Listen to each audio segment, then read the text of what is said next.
Hello everybody, welcome back to Being the Odds. It is Saturday, December 21st, 2024. We are back with our best bets of the day. If you're new to the channel, my name is Zach and welcome to Being the Odds. Let's recap yesterday's results. And before we do that, we're putting all the picks today: NFL, college football, NBA, NHL, and college basketball all in one video. I have a busy day today. I'm in Florida for a few days before Christmas, and the game's out early, so I want to get y'all all the picks all on one video. But let's recap yesterday's results. Yesterday we had a horrible day. The two biggest bad beats that we had yesterday, I couldn't even believe what I was looking at. It was Indiana plus 7.5. They looked horrible. Interception on the goal line. Calling a timeout right before the dumbest fake field goal attempt of all time on 4th and 8, which made no sense. And just we just couldn't cover it, is what it is. Ohio minus 6.5. We were up 27-7 at halftime. Lost this cover. Absolutely unbelievable. Just terrible. Cavs minus 9 was a dub. Love to see that.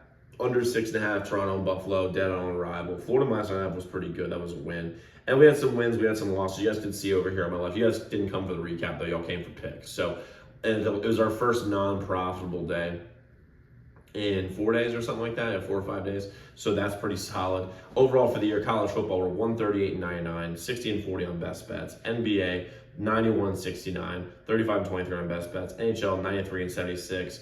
28-22 on best bets. So profitable in literally everything. Just a horrible day yesterday. But guess what? We're bouncing back today. And if you're new to the channel, you haven't already, hit that subscribe button, like this video, hit notification bell so you never miss a pick. We may have had a bad day yesterday.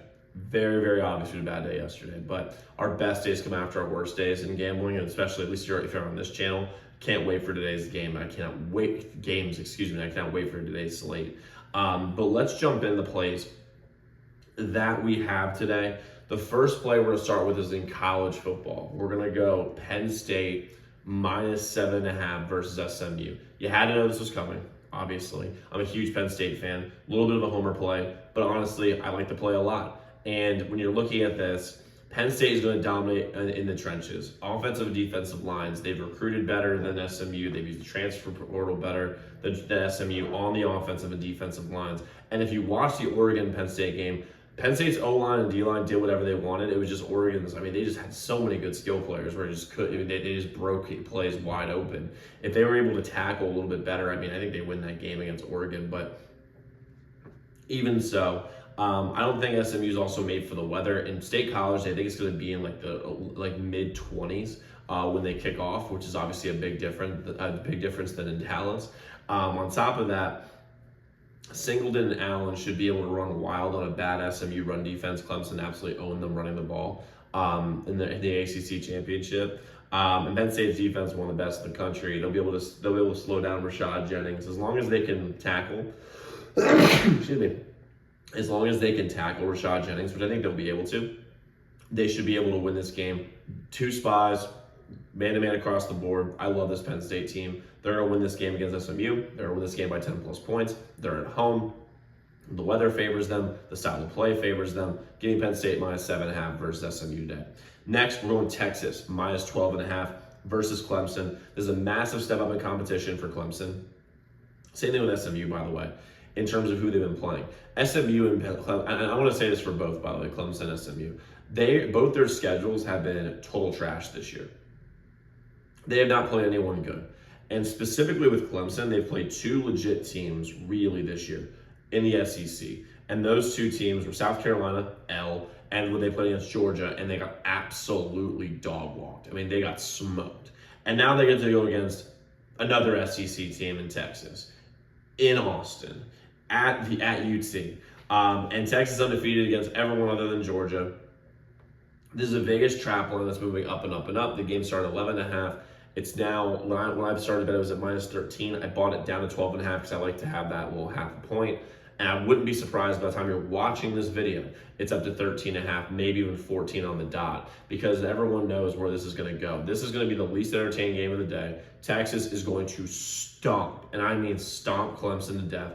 I love Cade Klubnik, by the way. I think he's a really solid quarterback, but they don't have the receivers to challenge them on the perimeter. Their run game is pretty good, but Texas's front 7 is just so freaking good. I don't really see a matchup where Clemson could really move the ball, because like I said, I like Cade. I really like Cade. However, I don't have the skilled guys on the outside to be able to do it. And running the ball, I mean, they could try, but Texas's run defense has been amazing this whole year. And also, they lost against Georgia last game out. I think this is a game where Texas comes out, they blow the doors off them in Texas, and I just don't see how Clemson scores more than 17 points. I think Texas could put up 35, 40 points in this game. So give me Texas minus 12.5 versus Clemson today. Next, we'll jump to the NFL. Two good NFL games, by the way, on today. Steelers plus 7.5 versus the Ravens. This to me feels like the right play given how bad the Ravens defense is, specifically their pass defense. Now, are the Steelers missing George Pickens? Yes, they are.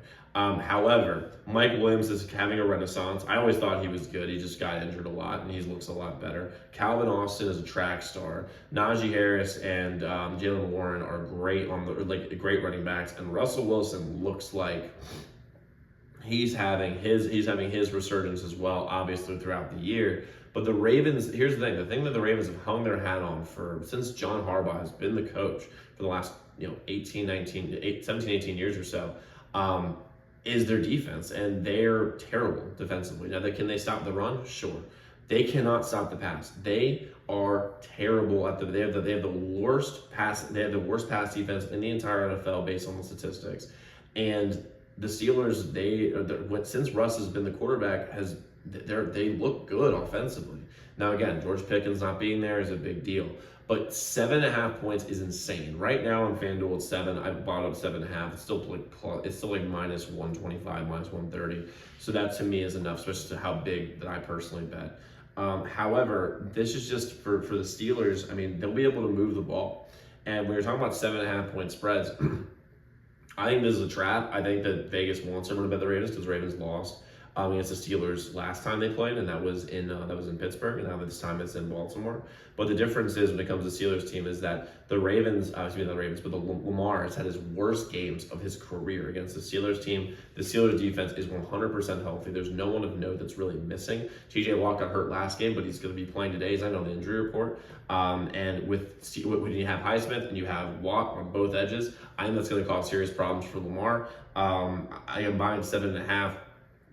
And this game is a field goal game one way or another. And by the way, I said this about Clemson, I said this about SMU, but the same thing goes for the Ravens. This is a massive step up in competition for them because they played the Giants last week, and the Giants are are they the worst team in the league? Probably. I mean, I feel like they are. I mean, you can make an argument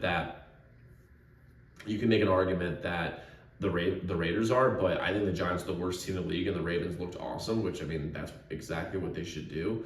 But their defense this year has been, I mean, they've been bad. I mean, if you look at it, they let up 27 to the Chiefs, and the Chiefs don't really score all that much.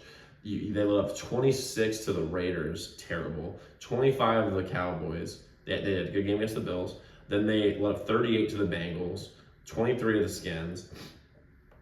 31 to the Bucks, 29 to the Browns, a good game against the Broncos, 34 to the Bengals again. The Steelers-Ravens game last time was actually pretty low scoring. I forgot about that, 18-16, but even so. And then you look at the Chargers, 23 points, who are not exactly offensive juggernauts.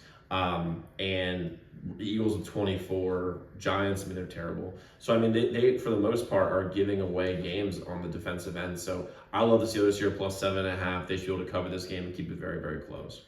Next, we're going to jump to the NBA. And we're going to go with the Pistons, plus 5.5 versus Suns. This is a game that you just hold your nose and bet it because it's disgusting and absolutely horrible to bet a team like the Pistons. But the thing is that they have the young guys, and the young guys are actually looking a lot better.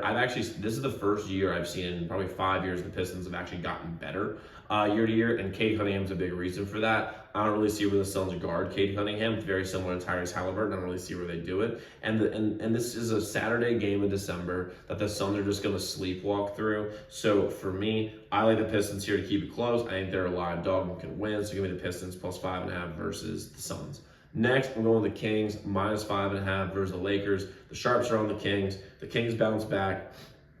This is a Kings bounce back game after being smacked by the Lakers 2 nights ago. I think they go and win this game by $1 billion. I said a couple days ago when I was doing my leans and kind of my preview for each game, is I don't really see where the Lakers can guard the perimeter guys, and I think they just had bad shooting nights based on what I saw. I think they still can't guard them, and I think they're going to absolutely kill them. So give me the Kings -5.5, and then we got 2 NHL plays for you guys here today. We got over 6.5 Columbus and Philly. I like this going over. Philly's been actually scoring more goals this year, and their defense hasn't been as good. Columbus is just what they are, which is score a lot of goals, let up a lot of goals, be average, and that's what I think is going to happen today. Give me over 6.5 Columbus and Philly. And then we're the under 6, Boston and Buffalo. Buffalo's an under team. I know they had a good game offensively last night, but they're not an over team, they're an under team. And Boston is the definition of an under team this year. They have been just under the whole day long, all day long. So give me the under 6, Boston and Buffalo. Now, just so you guys know, today we do have 1, 2, 3, 4 members only best bets today. You can do this all at cdmbets.com/picks. The website is linked in the pinned comment below. As a member, you get all our members only best bets every single day. It's most profitable best bets on a day-to-day basis. On top of that, you have a direct line to make. So when a game you're considering betting, reach out to our hotline number, get a guaranteed response back about any game you're considering betting. And you got our free picks deal on YouTube sent to you before these videos come out. That'll take advantage of early lines, early odds. Website cdmbets.com/picks, cdmbets.com/picks, cdmbets.com/picks. Now, guys, we have one more pick today. There's going to be Xavier +5.5 versus Marquette. I like Xavier in this spot. Xavier actually looks very, very good this year in comparison to what they have looked over past years. On top of that, when you're looking at this Marquette team, since they lost Tyler Kolek, that's been a big deal. Cam Jones is still awesome, but I think they're very, very top heavy with Cam Jones. They will have the best player on the court in Cam Jones. However, Xavier's going to keep this close. They could win. They're at home, and the sharp money's on them. So give me Xavier +5.5 versus Marquette. The guys, go lock in those picks. Let's go win together today. Let's go make some money. I'll see you all tomorrow.